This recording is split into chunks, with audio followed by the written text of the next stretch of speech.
It's about visual. This is such a terrible way to put it, but it's kind of like visual candy that keeps people it re-engages. It's another quick re-engagement. It's another quick re-engagement. And so it's these small little re-engagements that actually do make a difference, so that the message of Christ and the message of walking in a manner worthy of the Lord actually goes deeper and sticks.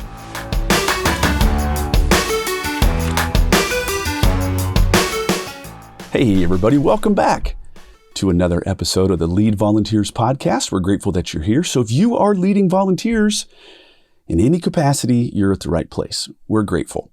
Well, the Lead Volunteers podcast, it exists for several really important reasons. Number one, we want you to stop the revolving door of volunteers. I can hear a resounding amen at all of the gyms where you're listening or on YouTube where you're watching.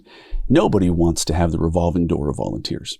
Another one, we want you to lead with confidence. If you know where you're going, people truly will follow. And the last thing, of course, is we want you to avoid burnout. Burnout is real, and I have found with all the people that I serve all around the country, thousands and thousands of people, that leading volunteers and volunteer leadership is the single biggest pain point. So that's why we have this. That's why we're having these fun discussions. But it's a special one. We got some special stuff because I have, this is kind of a pivotal moment, right? It's the fourth year for the podcast. We're either have hit or soon to hit 200,000 downloads, which is exciting to me. But something real special is that I got a brand new partner in this podcasting thing on the YouTube channel, which we're growing. And so I'm excited to introduce a guy who's already been on the podcast, but now he's going to be a big regular. Good to see you, Bill. Yeah, it's good to see you too. Yeah. It's awesome to be here. I'm so excited for the future.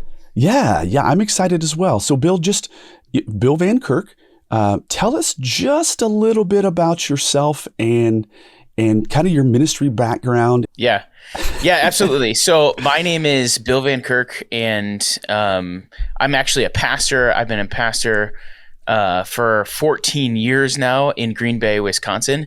And so I'm at a church called Spring Lake Church. It's an awesome church here in the Green Bay area. And I am kind of like a jack of all trades a little bit in ministry. But you're a master of quite a few, but keep going. Yeah. And so I've been involved in so many different aspects of the church.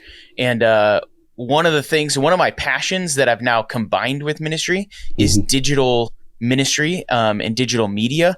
And so it was always something that I did as, kind of a fun, kind of a hobby thing. But now it's actually part of my job. So I'm a campus pastor at one of our campuses in Green Bay. But I also oversee the communications and the digital aspects of our church. So I do a lot of videos. I do a lot of graphics. I do a lot of, those some churches do those bumper videos before the sermon. I create those. I do all those little fun media things that people do in the background, and then you see them and you're like, oh, that's cool. So and you're like, it's really, I think, in the 21st century, a quarter of the way, mind you, through the 21st century, it's about visual. This is such a terrible way to put it, but it's kind of like visual candy that keeps people it re-engages. It's another quick re-engagement. It's another quick re-engagement. And so it's these small little re-engagements that actually do make a difference, so that the message of Christ and the message of walking in a manner worthy of the Lord actually goes deeper and sticks. I mean, there's a means to the end, right? Right. Absolutely. And I kind of see like, it's just one of those things that this is how we're now interacting with the world. That's right. Right? Like the normal average person is watching videos every day. The normal average person is seeing pictures from their friends and family and businesses every single day. And so it's an environment that the church had better. Like most things. Like most things, has been slow to get into. But it's an area that we need to be in. And to be clear, because people get skeptical, I am not like everything should be only online all the time. That's not I me at agree all. as well. It's always a both and sort of thing. And it's how are you using your media and digital means to enhance your ministry? Yeah. I mean, and here's the funny thing. I got to thinking about this. Okay. Envision Josh as an 8th grader, and my super nerdy math teacher just went off one day talking about how right now and in the near future, the amount of paper that would fill our entire junior high and elementary building could now be put onto one of these things called a CD. And everybody was like, just whatever you're talking. No, he was just gooning out, right? And he was being a geek. But here's what I want to say. Like, the tide has changed. It's no longer just the bizarro geeky dude who's like, hey, let me tell you about this thing called the interwebs. No, it is ubiquitous. And as you said, the church has been, as it typically is, a little bit maybe sluggish, a little bit slow to adopt. But that's what we're talking about today, is how we can truly lead with digital discipleship. Now, as you know, Bill, we kind of have 3 big things that we have on the podcast and on the YouTube channel, which, by the way, mind you, we have a successful YouTube channel. And there's been a couple of people in the not too distant past who all of a sudden sent me a text or something and had this like explosion head, right? Where they're like, mind blown. I had no idea that I could watch this. And so we do have a YouTube channel. We'll talk about that a little bit later, but we try to have some buckets, right? So mental schemata, so that the listeners who aren't watching can kind of follow along, and we have some mental scaffolding. So number 1, we try to define what we're talking about. Then we're going to develop it. And then we're going to ask you, Bill, to help us. How would we go about like plugging this in and doing it? Okay. So let's define this thing. We're calling it digital discipleship. Help us out. Yeah. So, I mean, I kind of think about it this way. Your goal as a ministry leader, no matter what area of church you're in, one of your major goals is making disciples of Jesus. Like you're thinking about, where is this person's spiritual needs at, and how can I move them down the line closer and closer to Jesus? How can I help them look more and more like Jesus? Exactly. And so that's the discipleship piece. So digitally, it's just another tool, really. It's another tool in where you can help somebody just go further along in their relationship with Jesus. And so there's all sorts of ways you can do that. But the goal is, and it's a good question to ask, is in ministry, you should be asking, how are we using our digital means in order to help people down that path of growing closer to Jesus? Okay. So in a sense, what you're saying is the goal has always been the same. That is, walk in a manner worthy of the Lord, come closer to Jesus Christ, and become conformed into his image. Well, for a long time, people didn't even have a Bible in their very own hand. There were very few Bibles. And then a new technology was birthed, and then they were able to mass produce Bibles and get them into the hands of more people. People then, because of that technology, grew at a faster rate. And so in the same way, what we're talking about is the goal has never changed, right? The goal is still the same. Get closer to Jesus Christ, become conformed to him. But the means by which we do that, that's ever changing. Yeah, that's exactly it. And that's super important to actually keep that as your vision, digital discipleship, because otherwise what you could do is you could fall into this trap of kind of how the world uses digital means, right? Which is like to gain notoriety, or to so other people FOMO into your life, or like to make somebody jealous or something like that. And so it's like, no, we're the church. Don't forget our goal. Our goal is always to make disciples of Jesus, right? And has always been. Right. Absolutely. And so whenever, it's a really good lens to look at digital ministry through is how is this helping the church move forward in the mission to make disciples of Jesus? I completely agree. And I think what you said is quite important, that we ought not get stuck in the idea of how digital is destructive, Okay, guess what? The Gutenberg press, which made more Bibles, it also made things that I wouldn't want people to read. That's not the point. The point is that this can be leveraged for good. And so digital discipleship, as you're helping us here, Bill, is helping people to get closer to Christ through a unique combinations of one and zeros to make video, to make a graphic, to make a podcast. I mean, right now, whoever's listening to this, they're a part of a digital discipleship strategy that you and I have embarked on. Mm-hmm. Yeah, absolutely. I mean, people who are listening to this right now, they're in that process with me. But Bill, here's the deal. I want you to convince me. I want you to convince others that this is needed.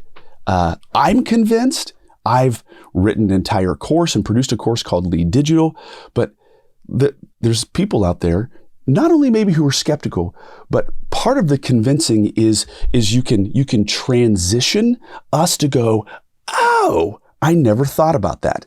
And I know you're going to, but make sure that you talk about that new kid at church. That's a killer strategy. So convince us. Why digital discipleship?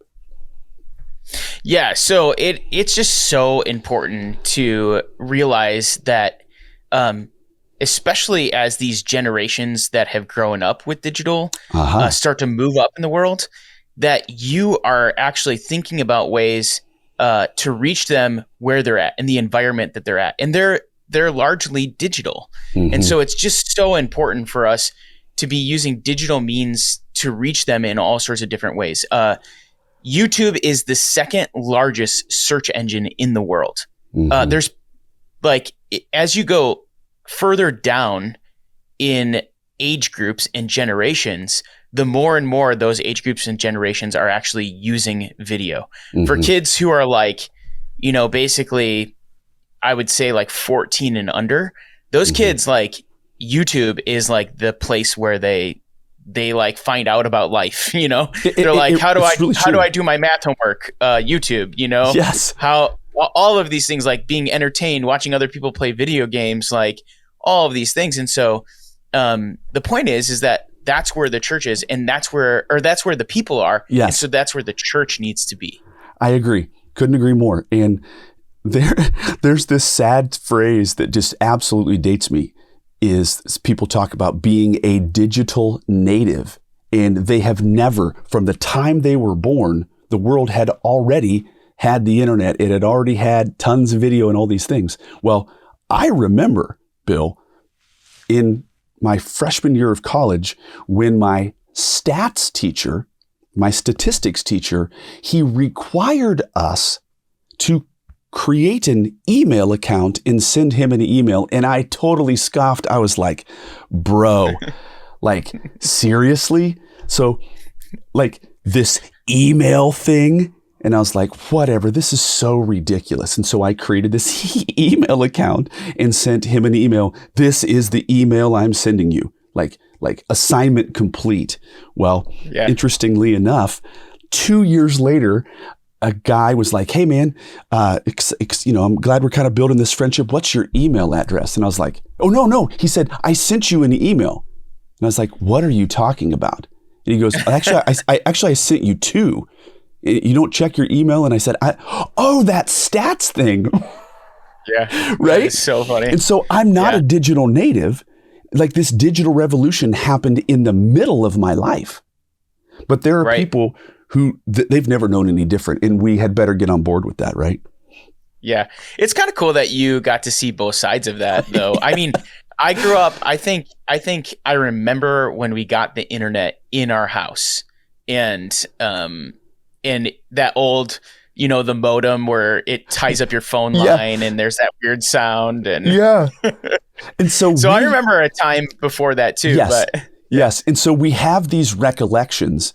It's like BC, before computers and, whatever.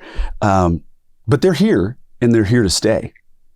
Yeah. Yeah. So let me share a story just really quick of how you can kind of implement this. This is one little quick example of this. Let's say you're a children's ministry professional and you're running the children's ministry, and you're looking for unique ways to connect with new kids in your ministry. Right. I've seen this done. This is amazing. You can basically grab your phone.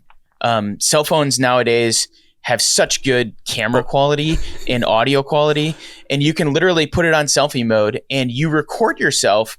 Let's say Molly came to your ministry for the first time this last Sunday. You can record a little message and say, "Hi, Molly, my name is so-and-so, and I'm so excited that you came to our ministry this week. I hope you got a lot about the lesson on David and Goliath. I loved how you raised your hand and you asked about what a sling was. That was such a great question. I would love for you to come back to our ministry. We can't wait to see you this coming week." That's it. Super simple. What did that take? 20 seconds. And then you send an email or a text message to the parent and you say, "Hey, would you mind reviewing this video? Because we don't want to go around you. 100%. But would you mind reviewing this video and showing it to Molly? I just love that she came to our ministry this week." Okay. And all of a sudden, dude. Okay. Yeah. Let me stop everything. Like, every parent immediately has the goosebumps and they're like, man, I'll tell you what, there's two sides to what I'm getting ready to say. Normal. Okay. Watch this. If you mess with their kid, like, you're on the bad side for life. However, if you bless their kid, you're in their front pocket for life. And so simple strategy by literally just having a phone and sending them a personalized note. I mean, Bill, that could be, and I'm a systems guy, right? And this could literally be every Monday or every Tuesday when you get back to the office, you just are automatically emailed a list of those who were guests. Right. Well, I would say, I mean, even a bigger vision for this is I'm always thinking about, because I know there are ministry leaders saying this right now, because I've done this so many times. Somebody tells me a really good ministry idea just like this. And I go, great. Now I have to go through another thing to do. So here's the thing. You first show how this is done. You do this in your ministry with your ministry leaders. And then you give them the reins. You say, "See what I just did to connect with these kids? You are now in charge as the teacher of this classroom. That's right. For the new kids in your classroom." So you first do it yourself. I mean, people have to see the way first. Yes. You have to show them the way, and then you give them the reins and you allow them to do what you just did. And now you're not stuck doing it every week. You're empowering your volunteers to do this every week. Which that should be the way that it's done anyway, right? Right. That the volunteers, that should be the way it's done. But the interesting thing, and I've been a big proponent of this, is that if you're in the habit of sending your volunteers just a simple video message, and they like it, they feel warm and fuzzy about it, and then you send that volunteer a video that you sent to a kid who happened to be a guest at their group, and they're like, "Oh my word, that was genius." And then say, "Hey, it's actually pretty simple. Here's the 4 steps that I went through. Crazy simple." And then you make a video. Now watch this, using a program that you spoke about before we clicked record, which I do know about. So help us with that. Yeah, there's this video program, super easy to jump into. You don't have to be super techie. It's called Loom. And you can just go out. LOOM. Yep. And you can just go out and you can use it as a web application. You can actually use it on your phone as well. So you could use your webcam or you could use your phone. And you can use this program to basically create short form video. That's really what it's for. It was invented essentially for businesses to be able to like send messages sort of like email or sort of like a text message. And you can use it to record your screen as well. So if you're training a volunteer, it makes it really easy to record your screen, and it records you at the same time.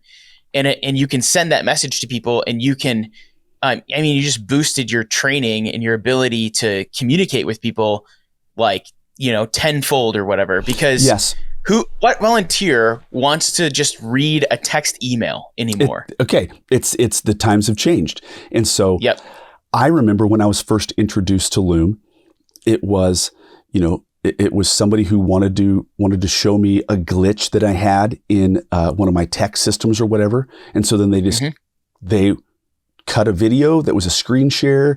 And I was like, oh, wow, that just tutorially dominated my world. I know exactly what to do. I heard their voice. I saw a circle of their face, right? Because you can do that with Loom. Yep. But it demystified what would have taken this person probably a half an hour to just type it out through email, and it would have been like nominally successful. Right. Absolutely. And actually, Josh, you did this week to me, where you wanted to share a new idea for lead ministry and lead volunteers. And instead of sending us a long email that I had to parse through and try to decide what you were saying, you sent an email with a video link and said, watch this video, essentially. Yes. And I watched it and I was like, this was so much better. Like, I enjoyed this experience of you communicating with me via video so much better. Now, I will say this.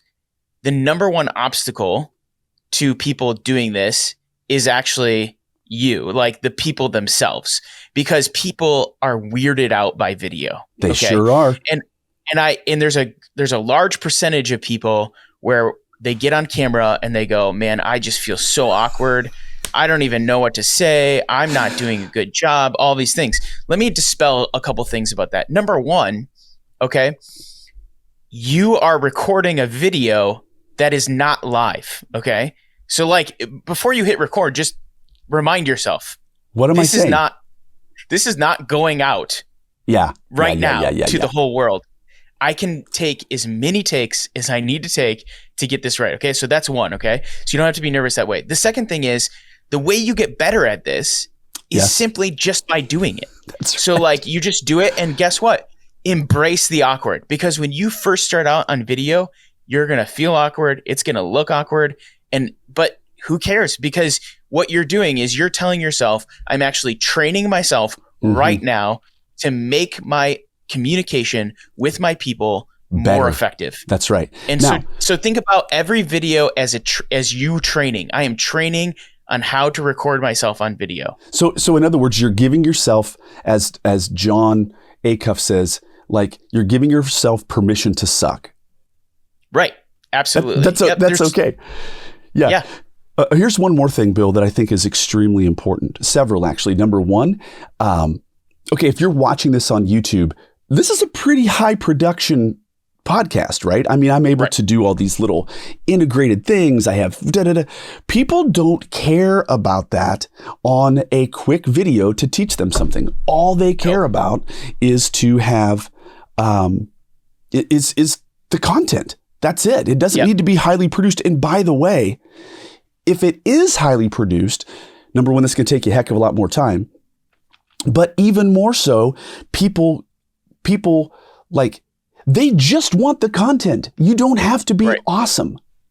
Absolutely. Absolutely. Yeah. And it's so important. I mean, I'll give you an example of that. Actually, my senior pastor came to me and he said, hey, we're in the middle of this campaign. We're raising money. We're going to build a building, all this stuff.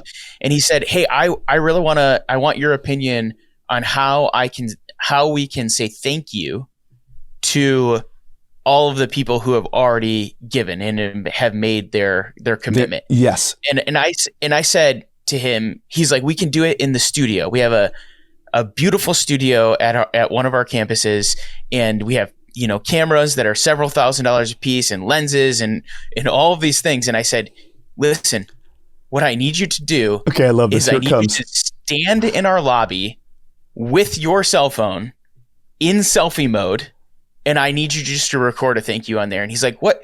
You don't want me to have a microphone? You don't want me to have like the fancy cameras? You don't want to have lighting? You don't want to have all of these things? And I said, absolutely not.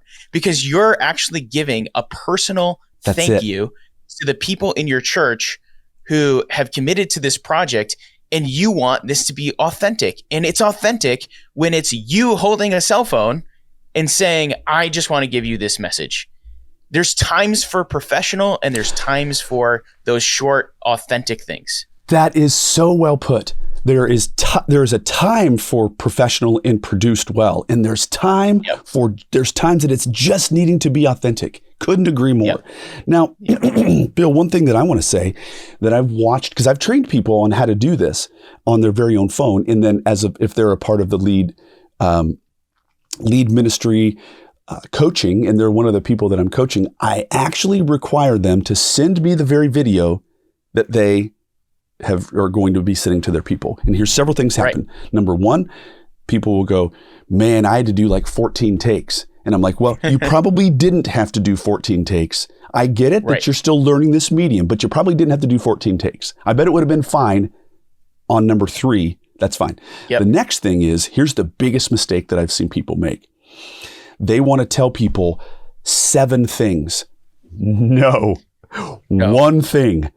Every video is just one thing. As soon as you hit the second thing, okay, Bill, do you remember back in the day when Lucille Ball, you remember this thing where they're at the chocolate factory and good old Lucille they're standing there and the chocolates just keep coming faster and they're like trying to figure this out and then they start going off the end. Here's the deal. Guess what? That's what happens when you put more than one thing in a video. It just goes right off of the side. So only one thing.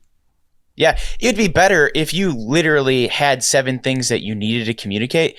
What you would do with that is say, I'm going to send you a video a day this week. You're going to get 7 videos this week. They're each 1 minute long. Please watch each one.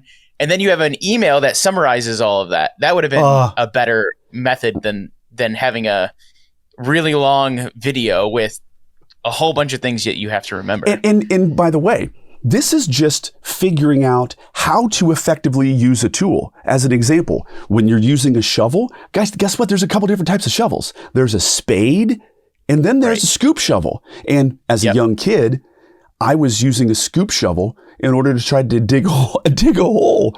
Wrong tool, buddy. It doesn't work. Right. And so in the same way, understand that these short videos on a phone, like that's a particular tool with a particular end.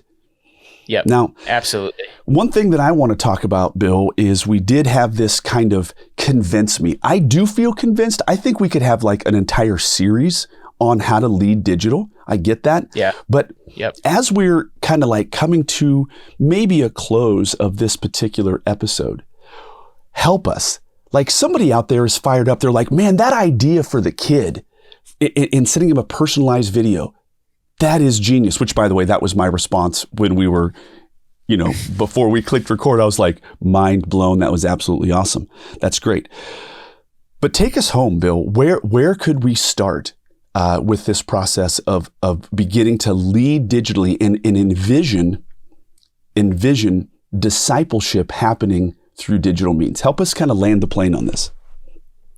Yeah, I would say that right now, like the most bang for your buck is really just starting to lean in on the video side. There's a lot of aspects to digital ministry. There's social media, there's graphics, there's all sorts of things. But right now, the most bang for your buck is video. And so I would start to look at, kind of list out, what are the things that I'm communicating every single week, right? Like, is there a newsletter that goes out? Is there,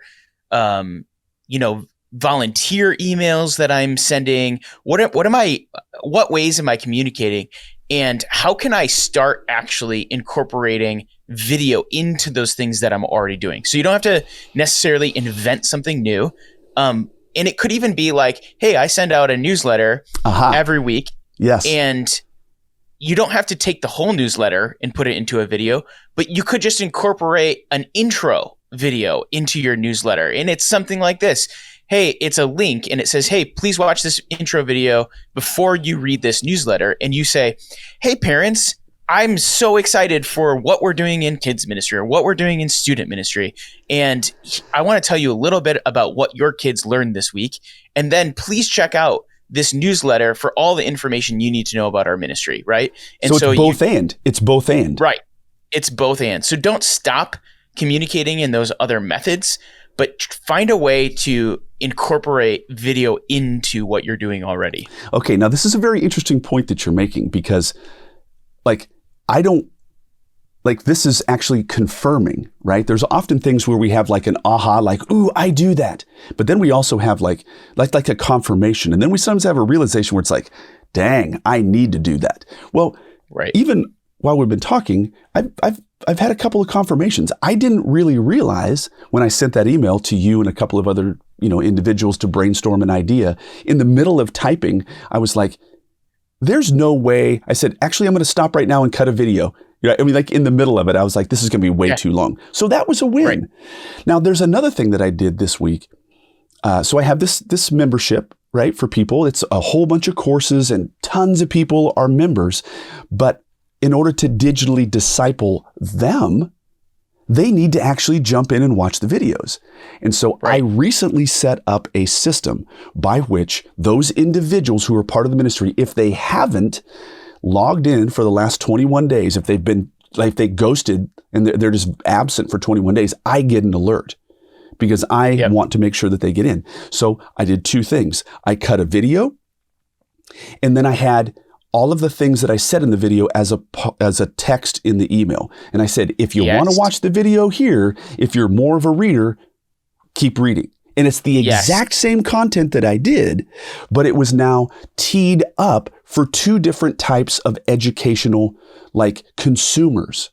My assistant or my wife, my assistant Courtney and my wife, there's no way they're going to watch a video. They are speed readers. Okay. They could read this thing and internalize it way faster. Guess what? I'm not saying I have a reading disorder, but I'm a labored reader. And as a learner, I know myself in video. So I did both and. So this is a confirmation for me, Bill. Yeah, that's awesome. And by the way, Josh, what was the response to the video that you sent me? What happened like right after? Well, everybody said, I love this idea. And everybody signed up to the meeting, like literally almost immediately. Yes. Yes. Because it was like, oh, I don't have to read a really long email. I could just watch this video. And then you actually can get your point across, so much better. And I can see your emotion and I can see your excitement. And so now I'm like, I don't just have a neutral, which is black and white, what you would get with an email. I don't have a neutral feeling towards what you want to talk about. I'm on board because I got to see your excitement. I got to feel the feels. And so I'm like, yeah, let's do this. Like, I'm super excited. And so like, I'm literally being convinced in this moment that one-off thing that I just decided was going to be easier for me. It was easier for me than typing it out, that's for sure. But it was significantly more effective because I was able to communicate emotion. I was able to parlay that this is exciting. I had the goosebumps, and those goosebumps actually came through to the end user. And they're like, man, I dig this. Right. What more can you want? Yep. And that's just a great overall point is this will actually increase buy-in into your ministry. And because now you're able to not just communicate with just plain words, but now you're actually able to cast vision while you're communicating. Those words, that's right. Yeah. Yeah. And you cast vision, not just through what you're saying, but how you're saying it, through 100%. Your intonation, through how you express yourself. And by the way, that's what people want to connect with. They want to connect with you, not an email. That's exactly right. Now, the interesting thing is that what the old way of doing it was, maybe I'm going to, in my written email, I'm going to use like all caps right here to say I'm really emphasizing this, or I'm going to put it in italics to kind of like make it stand out more, right? Yep. That's the old way of trying to do my absolute best to communicate as much emotion as I can. However, the interesting thing is that I can make all that happen through a video, and it was a heck of a lot faster. Now, I do want to say one thing because I didn't plan on this, but my very own daughter last night, who's like a superstar at her dance studio, right? And she's really good with her makeup. Good gracious, she was watching makeup tutorials when she was like 6 years old. Okay, again, YouTube, straight up. Yep. And so the parents at this dance studio were like, hey, we don't know how to do makeup for our kids and we don't know how to do hair. And so the studio asked my daughter to do this. And so she created a makeup and a hair tutorial using my cameras. But the funny thing is that what I watched her succeed with is that she was just herself. She just talked. Yes. She kind of was like this and that. She's like, oh, I made a quick mistake. She didn't have to scrap the video. No, that's part of it. It's actually cooler that she had a mistake. Right. This is not a produced television show, right? Right. This is like part of the charm, actually, of something like that is that you get the real, raw person doing this, and they make mistakes, and you're like, you get to see the mistakes, and you're learning from a real person. And I love what you just said. That's, what did you say? It's actually the charm. Yep. There is a charm factor that came through when she had a funny laugh, when she put a huge blob of makeup on her head, and then they got to watch her fix that. So it wasn't a fail. So in conclusion, I would say for the people who are seeking to be like, okay, I get it, I need to do this. Like, perfection is your arch nemesis. Perfection is your terrible, it's the kiss of death. Don't go for perfection. Understand that actually the quirks that are remaining in your video, that endures people to you all the more. Yes, absolutely. Well, Bill, if you could just kind of land the plane as we close and give us a conclusion about leading digital, about digital discipleship. Yeah. So today we really just focused on this idea of convincing you that you need to like think about how you're moving your ministry forward through digital means. And we really focused on this idea of video. And so start asking the question, maybe this week, make it your goal. Mm-hmm. What is the one video that I'm going to send out that's going to help me communicate better? And honestly, how am I using this to help pull people closer to Jesus? How does my ministry look different if I'm using video? I absolutely love it. And I have to say, this is like in real time, I'm now more convinced about how I can reach people better, literally through video. And it, like, I'm already a subscriber to digital ministry, but what you've shared has helped me today, Bill. It really has. Good. That's awesome. Well, couple quick things as we close.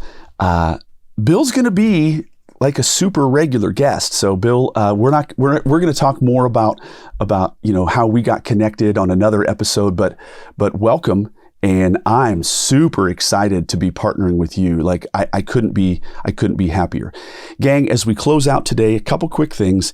If you could do me a huge favor, if you are listening to this, would you take an extra second or two and literally click subscribe on YouTube or subscribe on the podcast listening service that you use? Another quick thing that would be so helpful is if you would literally just leave a comment, a simple comment on a podcasting platform.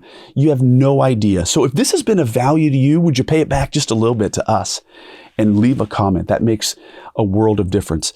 And it's fun. It's fun. I was just at a national conference and there was a couple people that came up to me and they gave me this long look and they were kind of like, I kind of want to say something. And I just stayed present with them. And they said, actually, I feel like I know you. And it's because of this podcast. So if you could do us a favor, just subscribe and leave a comment. It would help us a ton. Gang, I'm so grateful. I'm excited for this new year and the new things that we're going to do.